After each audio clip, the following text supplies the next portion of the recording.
www.attableek.com, the reviver of Iman.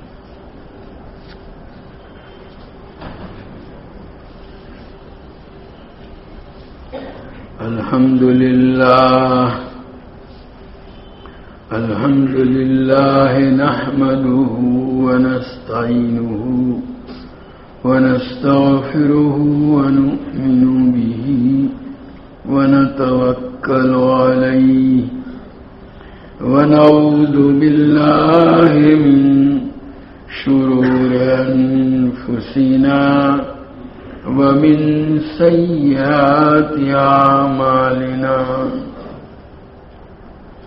ونعوذ بالله من شرور أنفسنا ومن سيئات أعمالنا من يهده الله فلا مضل له ومن يضلله فلا هادي له ونشهد أن لا إله إلا الله وحده لا شريك له ونشهد أن سيدنا ومولانا محمدا عبده ورسوله أرسله إلى كافة الناس بشيرا ونذيرا وداعيا إلى الله بإذنه وسراجا منيرا صلى الله تعالى عليه وعلى آله وأصحابه وبارك وسلم تسليما كثيرا كثيرا.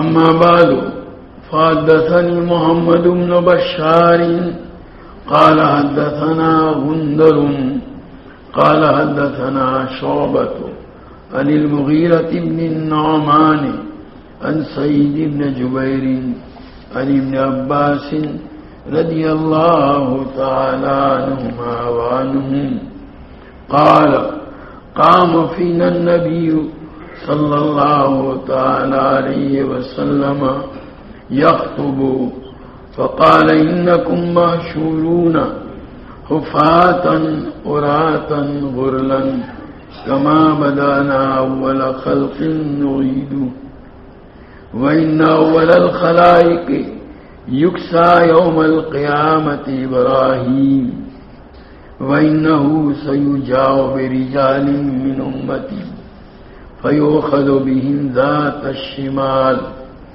فأقول يا رب أصحابي فيقول إنك لا تدري ما أحدثوا بعدك فأقول كما قال العبد الصالح وكنت عليهم شهيدا إلى قوله الحكيم فيقال إنهم لم يزالوا مرتدين على أعقابهم.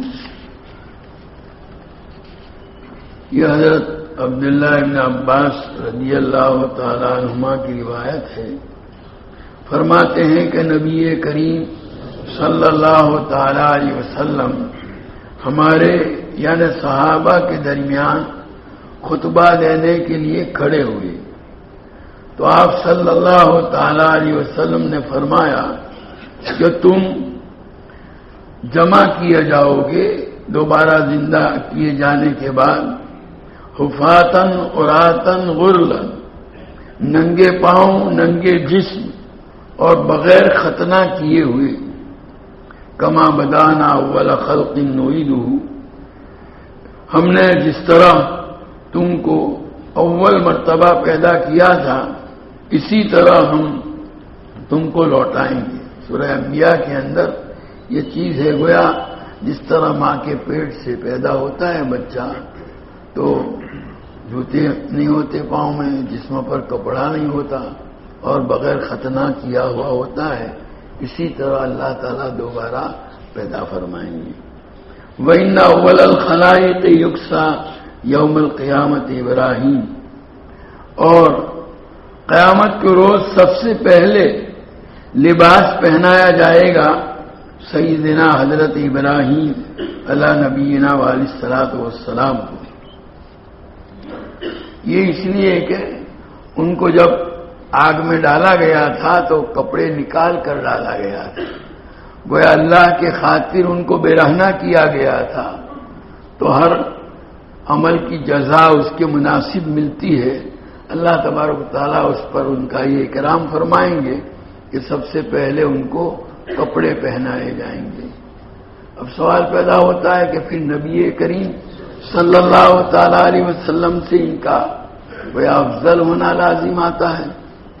بعض حضرات تو فرماتے ہیں کہ حضور اکرم صلی اللہ تعالی علیہ وسلم اپنی قبر مبارک سے لباس پہنے ہوئے نکلیں گے. اور دوسرا جواب یہ بھی دیا گیا ہے کہ کسی ایک آدھ چیز میں ان کے اس طرح خصوصی ان کے ساتھ جو معاملہ کیا گیا اس سے افضلیت لازم نہیں آتی. وَإِنَّهُ سَيُجَاءُ بِرِجَالٍ مِّنْ أُمَّتِي، پھر حضور فرماتے ہیں کہ میری امت کے کچھ لوگوں کو لایا جائے گا. فَيُؤْخَذُ بِهِمْ ذَاتَ الشِّمَالِ، اور ان کو بائیں طرف لے جائیں گے یعنی جہنم کی طرف. فَأَقُولُ يَا رَبِّ أَصْحَابِي، ان کو جہنم کی طرف لے جاتا ہوا دیکھ کر میں عرض کروں گا کہ باری تعالیٰ یہ تو میرے رفقا ہیں، میرے ساتھی ہیں. فیقول، تو باری تعالیٰ جواب میں ارشاد فرمائیں گے انک لا تدری ما احدثوا بعدک، کہ آپ نہیں جانتے کہ آپ کے بعد انہوں نے کیا چیزیں کی. اب یہ دراصل جیسا کہ حضور صلی اللہ علیہ وسلم کے وفات کے بعد حضرت ابو بکر رضی اللہ تعالیٰ عنہ کے دور خلافت میں ارتداد کی ہوا چلی تھی، یعنی دین سے پھرنے کی. تو جو لوگ اس وقت دین سے پھرے تھے اور اسی حالت میں پھر انتقال ہوا، دوبارہ ایمان لانے کی نوبت نہیں آئی، وہی اس سے مراد ہے. فاقول کما قال عبد الصالح، تو حضور صلی اللہ علیہ وسلم فرماتے ہیں جب یہ جواب مجھے دیا جائے گا تو میں اس پر وہی بات عرض کروں گا جو اللہ کے صالح بندے حضرت عیسیٰ علی نبینا علیہ الصلوۃ والسلام نے عرض کی تھی. وَكُنْتُ عَلَيْهِمْ شَهِيدًا مَا دُمْتُ فِيهِمْ، یہ باری تعالیٰ جب تک کہ ان کے درمیان میں رہا میں ان پر گواہ رہا. فَلَمَّا تَوَفَّيْتَنِي كُنْتَ أَنْتَ الرَّقِيبُ عَلَيْهِمْ، پھر جب آپ نے مجھے اٹھا لیا تو مجھے موت عطا فرمائی تو آپ ہی ان پر نگران تھی. آگے آگے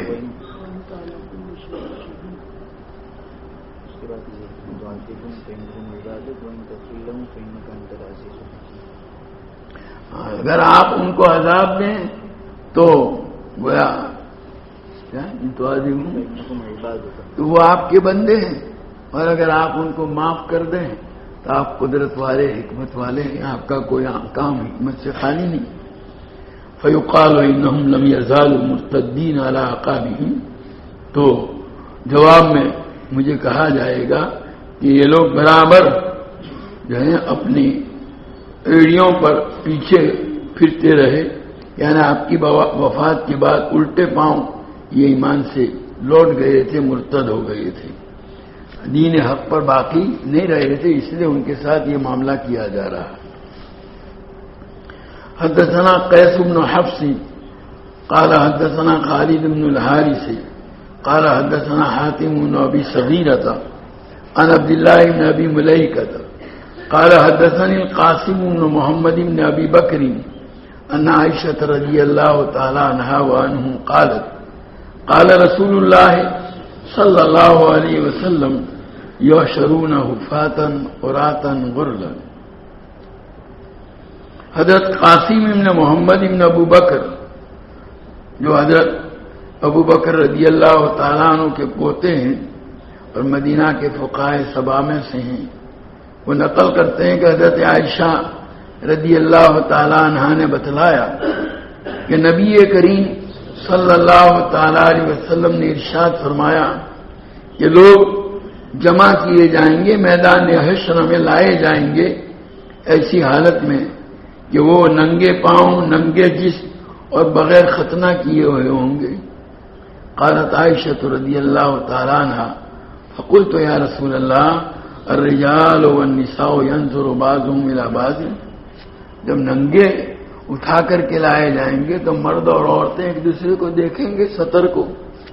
فقال الامر اشد من ان يهمهم ذلك، نبی کریم صلی اللہ علیہ وسلم نے جواب میں ارشاد فرمایا اس وقت معاملہ اس سے زیادہ سخت ہوگا کہ انہیں اس کا خیال آئے، مصیبت ایسی پڑی ہوئی ہوگی کہ کسی کا دھیان بھی اس چیز کی طرف نہیں جائے گا، ہر ایک اپنی اپنی فکر میں ہوگا۔ حدثني محمد بن بشار قال حدثنا غندر قال حدثنا شعبة عن ابي اسحاق عن ابي عمرو بن ميمون عن عبد الله رضي الله تعالى عنه قال كنا مع النبي صلی اللہ تعالی علیہ وسلم فی قبۃ۔ حضرت عبداللہ بن مسعود رضی اللہ تعالیٰ عنہ فرماتے ہیں کہ ایک مرتبہ ہم لوگ نبی کریم صلی اللہ تعالی علیہ وسلم کے ساتھ ایک خیمے میں بیٹھے ہوئے تھے۔ فقال اترضون ان تکونوا ربع اہل الجنت، تو حضور اکرم صلی اللہ تعالی علیہ وسلم نے ہم کو خطاب کر کے پوچھا کیا تم اس پر راضی اور خوش ہو کہ جنتیوں کا 1/4 تم یعنی امت محمدیہ ہوں، یعنی جتنے لوگ جنت میں جائیں گے ان کا 1/4 امت محمدیہ؟ بولنا نام، ہم نے کہا جی ہاں۔ قال ترضون ان تكون الثلث اہل الجنت، پھر سوال کیا کیا تم اس پر خوش رہو گے، راضی رہو گے کہ تم جنت کا 1/3 قرار دیے جاؤ گے، جنت کے اندر جانے والوں میں 1/3 1/3 تعداد تمہاری ہو؟ بولنا نام، کہا جی ہاں، ہم نے جواب میں قال والذی نفس محمد بیدہ انی لارجو ان تکونوا نصف اہل الجنت۔ حضور صلی اللہ علیہ وسلم نے فرمایا قسم اس ذات کی جس کے قبضہ قدرت میں محمد صلی اللہ علیہ وسلم کی جان ہے، مجھے امید ہے کہ تم لوگ جنت کا آدھا ہوں گے، یعنی جنت میں جانے والوں میں آدھی تعداد تمہاری۔ اور ترمذی شریف کی روایت کے اندر ہے کہ میدان حشر میں جنتیوں کی 120 صفیں لگے گی، گویا ان میں جنتی ہوں گے، جہنمیوں کی صفیں الگ ہوگی۔ ان 120 صفوں میں 80 صفیں امت محمدیہ کی، یعنی 2/3 2/3۔ وما وذلك ان الجنت لا يدخلها الا نفس مسلمۃ، حضور فرماتے ہیں اس لیے کہ جنت میں وہی جائے گا جو مسلمان ہوگا۔ وما انتم فی اہل الشرک الا کالشارۃ البیضاء فی جلد الثور الاسود، او قال کالشارۃ السوداء فی جلد الثور الاحمر۔ اور حضور صلی اللہ علیہ وسلم نے فرمایا تمہاری تعداد مشرکین کے درمیان ایسی ہے جیسے کالے بیل کے جسم کے اوپر سفید بال، یعنی دنیا میں ہمیشہ مشرکین کی تعداد جو ہے اہل ایمان کے مقابلے میں زیادہ رہی۔ آج بھی روئے زمین پر آپ دیکھ لیجئے کہ تعداد کے اعتبار سے اہل ایمان جو ہیں ان کے مقابلے میں کم ہیں، ہر زمانے میں یہی رہا۔ تو حضور صلی اللہ علیہ وسلم فرماتے ہیں کہ تمہاری حیثیت گویا جنت میں جانے والوں اور امت محمدیہ کی حیثیت جو ہے وہ مشرکین کے مقابلے میں ایسی ہے جیسے کالے بیل کے اوپر جس جو ہے سفید بال، کالا پورا بیل کالا ہے، اس میں ایک آدھ بال سفید ہے، تو اس کی کیا حیثیت پورے کالے بالوں کے سامنے؟ ایسا تمہارا حال مشرکین کے مقابلے۔ او کشارت السوداء فی جلد الثور الاحمر، یا سرخ بیل کے جسم کے اوپر کالا بال، پورے بال تو سرخ ہیں، ایک آدھ بال کیسا ہے، ایک آدھ دو بال کالے ہیں، تو جیسے ایسے تمہارا حال شرک والوں اور کافروں کے مقابلے میں، ان کی تعداد بہت زیادہ، وہ جہنم میں سب۔ حدثنا اسماعیل قال حدثنی، یہ اصل میں حضور صلی اللہ علیہ وسلم نے ایک اور سوال کے جواب میں کہی تھی بات جو آگے آئے گا۔ قال حدثني اخي عن سليمان عن ثور عن ابي الغيث عن ابي هريره رضي الله تعالى عنه ان النبي صلى الله تعالى عليه وسلم قال اول من يدعى يوم القيامه آدم علیہ السلام۔ حضرت ابو ہریرہ رضی اللہ تعالیٰ عنہ فرماتے ہیں کہ نبی کریم صلی اللہ تعالی علیہ وسلم نے ارشاد فرمایا، قیامت کے روز سب سے پہلے حضرت آدم علی نبینا علیہ الصلوۃ والسلام کو پکارا جائے گا، اللہ کی طرف سے ان کو آواز دی جائے گی۔ فترعی ذریتہ، جب حضرت آدم پیش ہوں گے نا تو آپ حضرت آدم کی اولاد جتنے بھی لوگ وہاں محشر میں ہیں وہ سب انہی کے اولاد ہیں، ان کو دیکھیں گے یہ ہمارے ابا ہیں۔ فیقال ھذا ابوکم، اور کہا جائے گا ان کو یہ تمہارے ابا ہیں۔ بہرحال جب وہ باری تعالیٰ کی طرف سے پکارا جائے گا اے آدم، فیقول لبیک وسعدیک، تو جواب میں حضرت آدم علیہ نبینا علیہ الصلوۃ والسلام عرض کریں گے اے باری تعالیٰ میں حاضر ہوں، آپ کے سامنے موجود ہوں۔ فیقول اخرج باس جہنم من ذریتک، تو اللہ تعالیٰ حضرت آدم کو فرمائیں گے کہ جہنم کی کھیپ، باس جہنم یعنی جن لوگوں کو جہنم میں بھیجا جانا ہے ان کو تمہاری اولاد میں سے الگ کرو۔ یہ میدان حشر میں تمام انسان ہوں گے اول سے لے کر آخر تک، تو ان میں جن کو جہنم میں بھیجا جانا ہے ان کو الگ کرنے کا کام سونپا جائے گا، کس کو؟ حضرت آدم علیہ نبینا علیہ الصلوۃ والسلام۔ جہنم کی کھیپ کو تمہاری اولاد میں سے نکالو۔ فیقول یا رب کم اخرجو، حضرت آدم علیہ نبینا علیہ الصلوۃ والسلام پوچھیں گے باری تعالیٰ کتنے نکالوں، کس حساب سے؟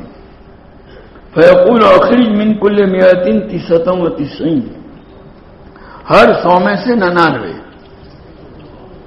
ہر 100 میں سے 99۔ فقالوا یا رسول اللہ اذا اخذ منا من كل 199 فماذا يبقى منا، یہ سن کر صحابہ گھبرا گئے اور عرض کیا کہ اللہ کے رسول جب 100 میں سے 99 نکالے جائیں گے تو پھر ہم میں سے کون بچے گا جنت میں جانے کے لیے؟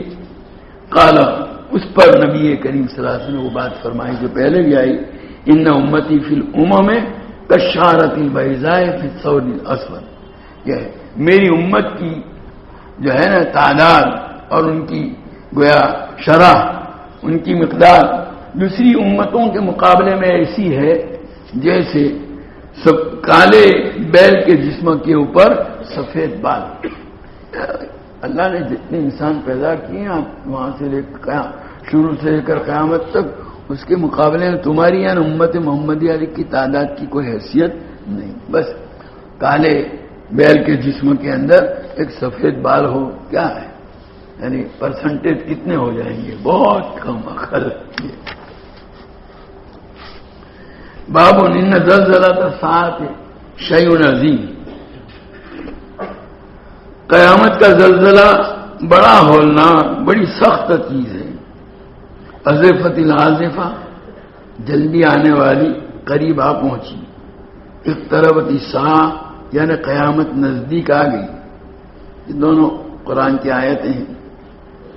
اب یہ جو قیامت کا زلزلہ جس کو کہا گیا ہے ان زلزلۃ الساعۃ شیء عظیم، یہ سورہ حج کی جو پہلی آیت ہے اس کے اندر، تو اس کا مصداق کون سا زلزلہ ہے؟ تو بعض حضرات نے تو کہا کہ قیامت کے قائم ہونے سے پہلے قیامت کی علامت کے طور پر ایک زلزلہ آئے گا۔ سورج جب جانب مغرب سے طلوع ہوگا جو ہے نا اس سے کچھ پہلے یہ ہوگا. اور قیامت کی علامتوں میں سے ایک علامت یہ زلزلہ قرار دیا گیا ہے. تو یہ سورہ حج کے اندر ان زلزلۃ الساعۃ شیء عظیم، قیامت کا زلزلہ بڑا بھیانک ہے، بڑی سخت چیز ہے، اس سے وہ مراد لیا گیا ہے. وہ کیونکہ اس میں ہے آگے تذہل کل مرضعۃ عما ارضعت وتضع کل ذات حمل حملها، کہ ہر دودھ پلانے والی جس بچے کو وہ دودھ پلا رہی ہے اس کو بھول جائے گی، اور ہر حمل والی عورت اس زلزلے کی خطرناکی اور بھیانکی کی وجہ سے اپنا حمل گرا دے گی. وَتَرَى النَّاسَ سُكَارَىٰ وَمَا هُم بِسُكَارَىٰ وَلَٰكِنَّ عَذَابَ اللَّهِ شَدِيدٌ. اور اس کے گویا خطرناک بھیانک اتنا ہوگا، اتنی ہولناکی اس کی ہوگی کہ لوگ اس کی اس ہولناکی کی وجہ سے ایسے معلوم ہوں گے جیسے بے ہوش ہیں، جیسے نشہ پینے والا ہوتا ہے، ایسے معلوم ہوں گے. حالانکہ انہوں نے کوئی نشہ نہیں پیا ہے. وَلَٰكِنَّ عَذَابَ اللَّهِ شَدِيدٌ، اللہ کا عذاب بڑا سخت ہے. تو اب چونکہ اس میں دودھ پلانے والی عورت کا اپنے دودھ والے بچے کو بھلا دیا جانا، حمل والی عورت کا اپنے حمل کو گرا دینا، اس کا تذکرہ ہے، اس لیے بعض حضرات نے اس کو محمول کیا ہے قیامت قائم ہونے سے پہلے والا جو زلزلہ آئے گا اس کے اوپر. جبکہ بعض حضرات فرماتے ہیں کہ خود قیامت جو واقع ہوگی، یہ تو قیامت قائم ہونے سے پہلے جو زلزلہ آئے گا وہ تو قیامت کی علامت کے طور پر ہوگا، لیکن خود قیامت جو ہے وہ بھی ایک زلزلے ہی کی شکل میں آئے گی. ایک دم ساری زمینیں ہلے گی اور سب ختم ہو جائیں گی. تو اس سے مراد خود قیامت کا زلزلہ مراد ہے. گویا قیامت جب قائم ہوگی تو یہ سارا کائنات کا نظام ختم کر دیا جائے گا. یہ پہاڑ، یہ زمین، سمندر، دریا سب ختم ہو جائیں گے. تو اس میں اس وقت انسان جس حالت میں ہوگا وہ بھی کیا ہو جائے گا؟ ختم. اس وقت ماں کو اپنا بچہ بھی یاد رہے گا نہیں. بہرحال یہ دونوں مطلب لیے گئے ہیں. حدثني يوسف بن موسى قال انبانا جرير عن الاعمش عن ابي صالح عن ابي سعيد رضي الله تعالى عنه قال يقول الله تبارك وتعالى يا آدم فيقول لبيك وسعديك والخير في يديك. حضرت ابو سعید خدری رضی اللہ تعالیٰ عنہ کی روایت ہے کہ اللہ تبارک و تعالیٰ حضرت آدم سے فرمائیں گے اے آدم، تو اس کے جواب میں حضرت آدم عرض کریں گے باری تعالیٰ حاضر ہو اور ساری بھلائی آپ کے دست قدرت کے اندر ہے. قال، حضور نے فرمایا یقول اخرج باس النار، باری تعالیٰ حضرت آدم کو حکم دیں گے کہ جن لوگوں کو جہنم میں بھیجا جانا ہے ان کو نکالو، اپنے اولاد میں سے الگ کرو، چھانٹو، جہنم کی کھیپ نکالو. قال وما باس النار، حضرت آدم پوچھیں گے کہ جن کو جہنم میں بھیجا جانا ہے وہ کیا ہیں، کتنے ہیں؟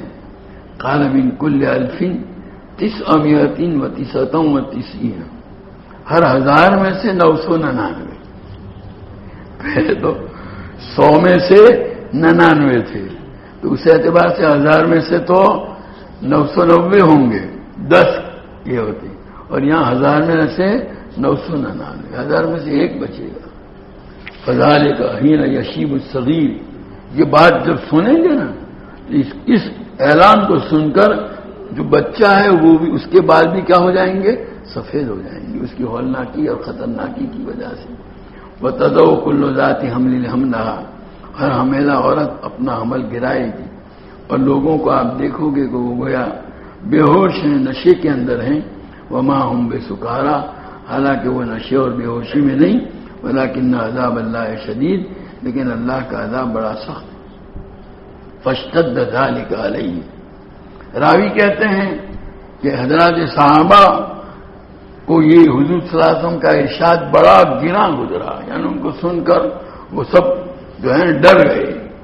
قالوا یا رسول اللہ اینا ذلک الرجل، وہ دوسرا سے پوچھا وہ ایک جو 1000 میں سے 999 تو جہنم میں جائیں گے، وہ ایک بچے گا، وہ ایک کون ہوگا؟ قال ابشروا فإن من یاجوج و ماجوج الفا ومنکم رجل. حضور صلی اللہ علیہ وسلم نے فرمایا خوش ہو جاؤ، بشارت سن لو، یہ جو تعداد 999 والی ہے نا، وہ یاجوج ماجوج کے اندر سے پوری کی جائے گی، ان میں سے 1000 ہیں، تم میں سے ایک. ثم قال والذی نفسی بیدہ انی لاطمع ان تکونوا ثلث اہل الجنہ. اس کے بعد حضور صلی اللہ علیہ وسلم نے فرمایا کہ قسم ہے اس ذات کی جس کے قبضہ قدرت میں میری جان ہے، مجھے امید ہے اللہ تعالیٰ کی ذات سے کہ تم لوگ یعنی امت محمدیہ جنت میں جانے والوں کی 1/3 تعداد ہوں گی. قال فحمدنا اللہ وکبرنا. صحابی حضرت ابو سعید خدری جو اس روایت کے راوی ہیں، وہ کہتے ہیں یہ سن کر ہم نے اللہ کی حمد بیان کی اور تکبیر کہی، اللہ اکبر. آپ بھی کہو الحمدللہ اللہ اکبر. ثم قال والذی نفسی فی یدہ انی لاطمع ان تکونوا شطر اہل الجنہ. پھر آپ نے یہ بھی فرمایا قسم اس ذات کی جس کے قبضہ قدرت میں میری جان ہے، مجھے امید ہے کہ تم لوگ جنت کے اندر آدھے ہوں گے دوسروں کے مقابلے میں. الحمدللہ اللہ اکبر. ان مثلکم مثلکم فی الامم کمثل الشعرۃ البیضاء فی جلد الثور الاسود او کالرقمۃ فی ذراع الحمار. حضور صلی اللہ علیہ وسلم تمہارا حال اگلی امتوں کے مقابلے میں، تمہاری تعداد اگلی امتوں کے مقابلے میں، تمہاری مقدار اگلی امتوں کے مقابلے میں ایسی ہے جیسے کالے بیل کے جسم میں سفید بال، یا جیسے وہ سفید نشان جو گدھے کے آگے کے پاؤں میں ہوتا ہے پورے جسم کے مقابلے میں. تو ایسے تمام اگلی امتوں کی تعداد کے مقابلے میں تمہاری تعداد کی حیثیت اتنی ہوگی. اللہ تعالیٰ ہماری حفاظت فرمائے، اپنے فضل سے ہمیں نجات عطا فرمائے.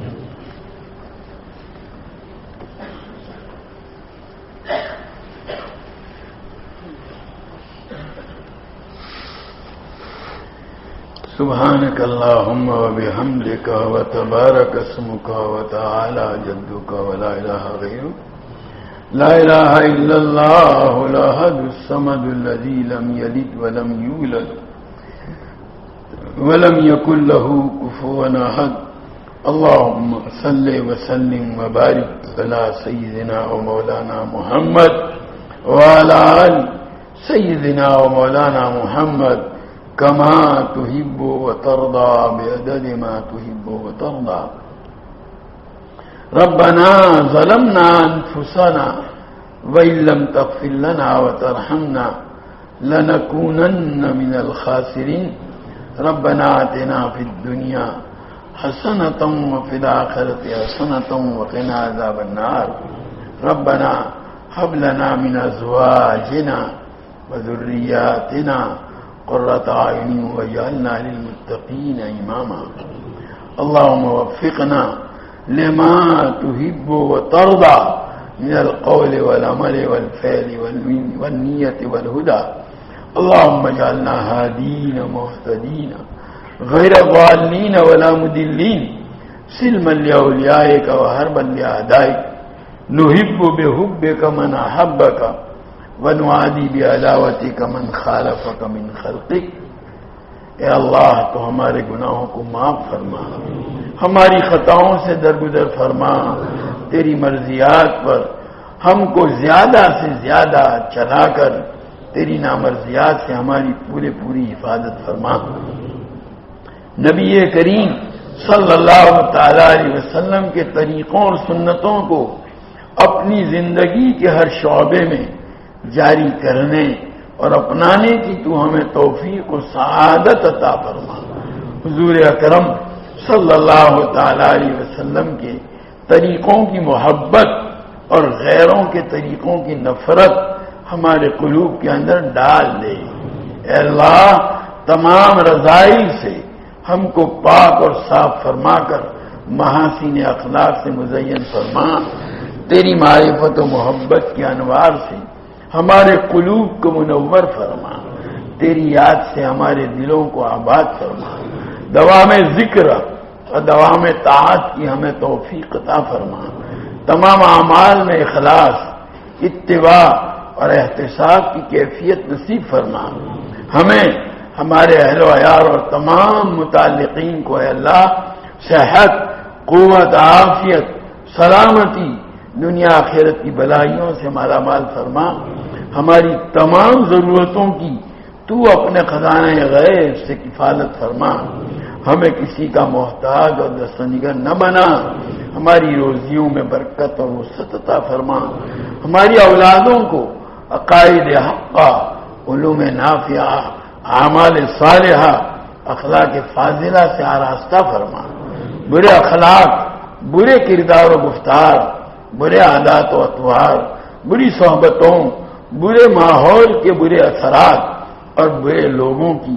بری عادتوں کا نشانہ بننے سے اے اللہ ان کی پوری حفاظت فرما، اے اللہ اپنی شان ربوبیت سے تو ان کی تربیت فرما کر ان کو ہماری آنکھوں کی ٹھنڈک، ہمارے دلوں کا سرور، ہمارے لیے صدقہ جاریہ اور ہماری امیدوں سے بڑھ کر کے بنا دے، اے اللہ ہمیں اور ہمارے تمام ماتحتوں کو نماز کا قائم کرنے والا بنا دے، نماز کا عشق اور اس کی محبت ہمارے دلوں کے اندر ڈال دے، نماز کو ہماری آنکھوں کی ٹھنڈک بنا، اے اللہ نماز کا خشوع و خضوع ہمیں عطا فرما، نماز کے انوار و برکات سے ہماری زندگیوں اور ہمارے گھروں کو اے اللہ منور اور معمور فرما، عبادات کا اہتمام نصیب فرما، اے اللہ معاملات کی درستگی عطا فرما، معاشرت کا حسن عطا فرما، آپسی حقوق کی ادائیگی کا اہتمام نصیب فرما، آپس کی حق تلفیوں سے تو ہماری پوری حفاظت فرما، مختلف حیثیتوں سے جو ذمہ داریاں اور فرائض منصبی تو نے ہم پر لازم کیے ہیں پوری امانت و دیانت کے ساتھ ان کو ادا کرنے کی ہمیں توفیق و سعادت عطا فرما، ان کی ادائیگی میں ادنا خیانت اور بددیانتی کے ارتکاب سے تو ہماری پوری حفاظت فرما، اے اللہ ہمیں اپنی کمیوں، اپنی کوتاہیوں، اپنے قصور، اپنے عیوب اے اللہ اور اپنے ذنوب کا ادراک و احساس عطا فرما کر اس کی اصلاح کی توفیق عطا فرما، اے اللہ ایمان کی سلامتی کے ساتھ دنیا سے جانا نصیب فرما، ایسی حالت میں موت آوے کہ ہمارے دل ایمان کے نور سے منور ہوں، زبان پر کلمہ طیبہ جاری ہو، تو ہم سے راضی ہو اور ہم تجھ سے راضی ہوں، تیرے اور تیرے بندوں کے حقوق میں سے کوئی حق ہم پر واجب الادا باقی نہ رہ گیا ہو، اللہ ایسی حالت میں موت عطا فرما، قبر کے عذاب سے حفاظت فرما، محشر کی ہولناکیوں سے حفاظت فرما، اس دن کی رسوائی سے بچا لے، اس دن اپنے عرش عظیم کا سایہ نصیب فرما، اپنے حبیب پاک صلی اللہ تعالی علیہ وسلم کے مبارک ہاتھوں حوض کوثر کا جام نصیب فرما، حضور پاک صلی اللہ علیہ وسلم کی شفاعت میں رحمت فرما، اے اللہ نیکیوں کے پلڑے کو جھکا دے، داہنے ہاتھ میں نامہ اعمال نصیب فرما، پل صراط پر سے عافیت کے ساتھ گزار کر جہنم کے عذاب سے پوری حفاظت فرما کر جنت کے اندر دخول اولین نصیب فرما، اے اللہ حضور پاک صلی اللہ علیہ وسلم کا امتی جہاں کہیں بھی ہو اس کے ایمان و اسلام کی، جان و مال کی، عزت و آبرو کی، اہل و عیال کی، تجارت و زراعت و کاروبار کی، ہر چیز کی پوری حفاظت فرما، پورے عالم میں امت محمدیہ جہاں کہیں مظلومیت کا شکار ہے اے اللہ اس کی بھرپور نصرت فرما، ظالم کے ہاتھ کو ظلم سے روک دے، اے اللہ ہمارے بیماروں کو صحت کاملہ عاجلہ مستمرہ عطا فرما، مقروضوں کے قرضوں کے ادائیگی کی شکلیں پیدا فرما، پریشان حالوں کی پریشانیوں کو دور فرما، حاجت مندوں کی حاجتیں پوری فرما، قید و بند میں محبوسوں کو اے اللہ رہائی نصیب فرما، مقدمات میں ماخوذوں کو بری فرما، جو جس مصیبت میں گرفتار ہے اے اللہ اس سے نجات عطا فرما، بے گھروں کو گھر عطا فرما، بے سہاراؤں کو سہارا عطا فرما، بے روزگاروں کو روزگار عطا فرما، بے اولادوں کو اولاد عطا فرما، جن کی اولادیں نافرمان ہیں اللہ ان کی اولادوں کو تیرا اور ان کے ماں باپ کا مطیع فرما بردار بنا کر ماں باپ کی آنکھیں ٹھنڈی فرما، جن کی اولادیں شادی کی عمروں کو پہنچ چکی ہیں صالح جوڑ عطا فرما کر ان کے نکاح کی صورتیں پیدا فرما، جن کی ازدواجی زندگیاں تلخی کا شکار ہیں اللہ ان کو ازدواجی زندگیوں کی خوشگواریاں عطا فرما۔ اے اللہ اس ملک میں امن و امان کی فضائیں قائم فرما، یہاں بسنے والی قوموں میں آپس میں محبت، رواداری، حسن سلوک کو عام فرما۔ اے اللہ ظلم اور زیادتی کی فضا کو ختم فرما، جو لوگ یہاں بسنے والی قوموں کے قلوب میں بغض اور عداوت کے بیج بو کر اپنے ناروا مقاصد کو حاصل کرنا چاہتے ہیں اللہ ان کی سازشوں کو ناکام کر دے۔ اللہ اپنے فضل کا معاملہ فرما، شاعر اسلامیہ کی پوری حفاظت فرما، شاعر اسلامیہ کی پوری حفاظت فرما۔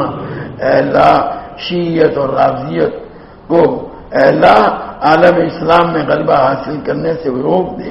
اے اللہ ان کے شر سے حفاظت فرما، ان کی سازشوں سے حفاظت فرما۔ اے اللہ شر کے اوسط کے حالات کو اہل حق کے حق میں سازگار بنا دے، اپنے فضل کا معاملہ فرما۔ اے اللہ حرمین شریفین کی حفاظت فرما، تمام مدارس عربیہ، مکاتب قرآنیہ، مراکز دینیہ، خانقاہوں کی، مساجد کی، تبلیغی اور دینی مراکز کی، اور اللہ تیرے دین کا کام جہاں کہیں جن شکلوں میں ہو رہا ہے اور تیرے یہاں مقبول اور پسندیدہ ہے سب کی حفاظت فرما، کام کرنے والوں کی حفاظت فرما، ان کو اخلاص، استقامت، ہمت اور حوصلہ عطا فرما، ان کے راستے کی رکاوٹوں کو دور فرما، ان کی مشکلات کو آسان فرما، ان کی ضروریات کی کفالت فرما، ان کو مخلص اور فعال کام کرنے والے افراد عطا فرما اور اس کے مناسب اسباب و وسائل عطا فرما۔ اے اللہ اس امت کو اسباب لعنت و غضب سے اے اللہ سچی پکی توبہ نصیب فرما کر اسباب رحمت و مغفرت اختیار کرنے کی توفیق عطا فرما۔ اے اللہ تیرے حبیب پاک صلی اللہ علیہ وسلم نے جتنی خیر اور بھلائی تجھ سے مانگی ہمیں اور پوری امت کو عطا فرما، جن شر و برائیوں سے پناہ چاہی اس سے ہماری اور پوری امت کی حفاظت فرما۔ یہاں موجود اس مجلس میں شریک تیرے تمام بندوں کی جائز اور نیک مرادیں پوری فرما۔ ربنا تقبل منا انك انت السميع العليم وتب علينا انك انت التواب الرحيم صلى الله تعالى على خير خلقه سيدنا مولانا محمد وآله وأصحابه أجمعين برحمته۔